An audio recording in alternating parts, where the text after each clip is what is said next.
Morning. मैं Dashrath Singh RK+2 high school Latehar इतिहास विषय का शिक्षक हूँ।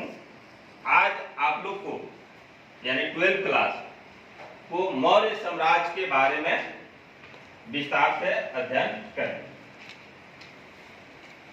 मौर्य साम्राज्य जो है 4वीं शताब्दी ईसा पूर्व में चंद्रगुप्त मौर्य के द्वारा स्थापित किया गया था।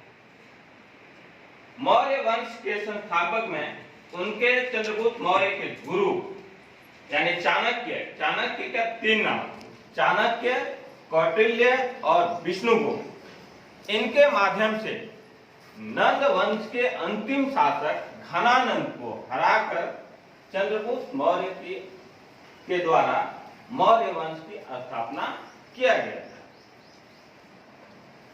चंद्रगुप्त मौर्य ने न सिर्फ भारत की एक राजनीतिक एकता प्रदान करने के प्रयास किया, बल्कि उन्होंने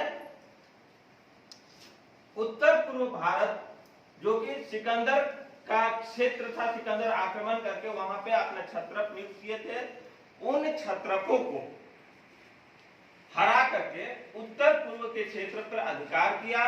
साथ ही दक्षिण भारत में भी अपना अधिकार करने का प्रयास किया। यहां तक समझ में आना है। आगे हम चलते हैं कि जब उत्तर पूर्व और दक्षिण भारत, मध्य भारत को एक राजनीतिक एकता में स्थापित किया, इन बातों की जानकारी हमें कहां से मिलती है? इन बातों की जानकारी के लिए हम सोचते तो कहेंगे कि मौर्य साम्राज्य की जानकारी का स्रोत क्या है। तो सबसे पहले हम देखेंगे साहित्य। साहित्य के अंतर्गत जो होता है, इसको थोड़ा सा हम डिफाइन कर देंगे।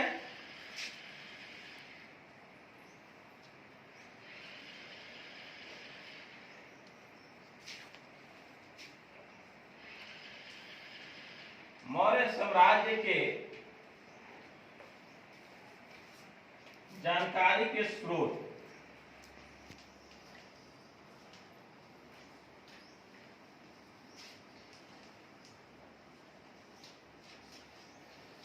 इसको डिफाइन करेंगे हम ऐसे, एरो चिन्ह दे करके बनाएंगे।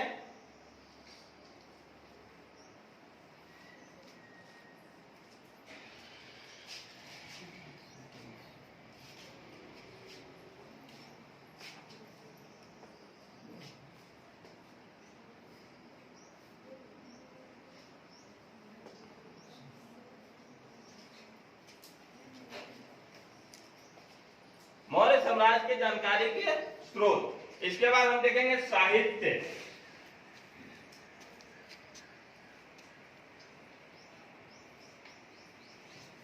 साहित्य के अंतर्गत कौन कौन से साहित्य है?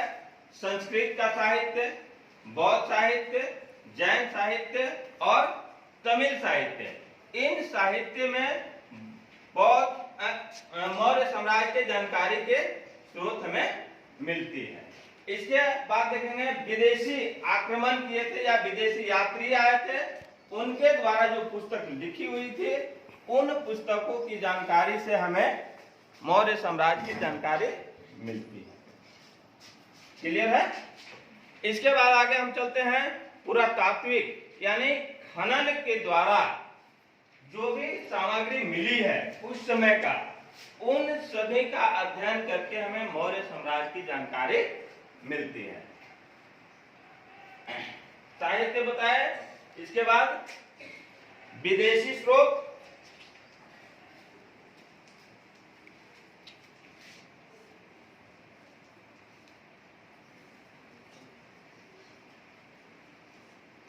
इसके बाद हम और आगे चलेंगे तो पुरातात्विक,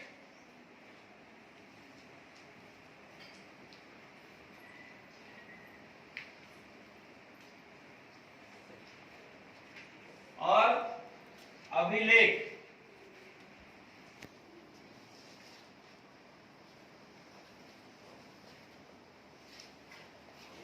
ठीक है।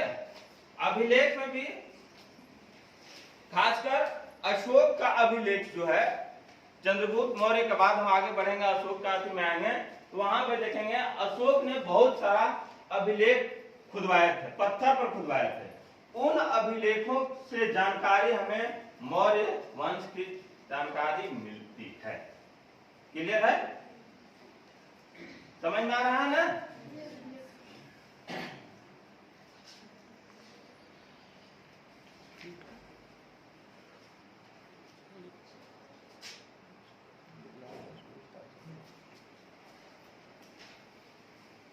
यहां तक हम लोग देख लिए। इसके बाद हम नेक्स्ट क्लास में आगे हम विस्तार से फिर चंद्रगुप्त मौर्य का शासन प्रशासन देखेंगे और मौर्य वंश का जो भी प्रशासन है, केंद्रीय प्रशासन, नगर प्रशासन, सैन्य प्रशासन, इन सभी के बारे में आगे विस्तार से अध्ययन करेंगे।